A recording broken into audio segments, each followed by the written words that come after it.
সিলেটের বিয়ানীবাজার পৌর শহরের প্রধান সড়কে দীর্ঘদিন ধরে থাকা একটি গর্তের কারণে জনদুর্ভোগ চরমে পৌঁছেছিল।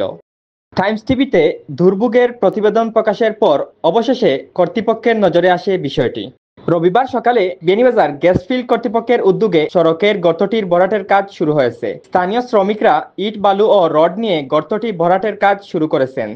দীর্ঘদিন ধরে ভাঙ্গা ছিল, এখন আশা করা যাচ্ছে এখন মেরামত হচ্ছে যখন সুন্দরভাবে গাড়িগুলো চলাচল করতে পারবে এবং আমাদের জন্য অনেক ভালো হবে। এখান তো মেইন রোড বুঝছেন না নি, আর তো নিচে গ্যাসের লাইন আছিল আর ফ্রেজ স্টিলের যেন স্ল্যাব যেখানে আছিল এখান তো মনে করকা বেকা হয়ে গেছিল, ভাঙ্গি গেছিল মনে মাঝখানে বুঝছেন না নি।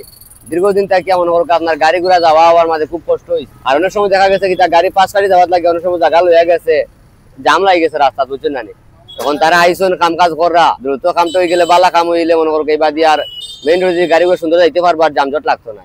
বিয়ানীবাজারে যাত্রা শুরু করেছে হাকিম ট্রাভেল সেন্টার্স। ট্রাভেলসটির মাধ্যমে আমরা হজ বুকিং, নতুন পাসপোর্ট, আন্তর্জাতিক ও ডোমেস্টিক বিমানের টিকিট এবং 26 সালের হজের বুকিং করা হচ্ছে। তাই আজই যোগাযোগ করুন বিয়ানীবাজার পৌর শহরস্থ চাউলগুলির দ্বিতীয় তলায়। স্থানীয়দের মতে দীর্ঘদিন ধরে সড়কের গর্তটির কারণে যানজট ও দুর্ঘটনার ঝুঁকি বেড়ে গিয়েছিল। এখন কাজ শুরু হওয়ায় তারা স্বস্তি প্রকাশ করেছেন। সড়কের গর্ত ভরাটের কাজ শুরু হওয়ায় পৌরবাসীর মধ্যে স্বস্তি ফিরে এসেছে। তারা আশা করছেন দ্রুত সড়কটি চলাচলের উপযোগী হয়ে উঠবে। তানবিল লোধি, টাইমস টিভি।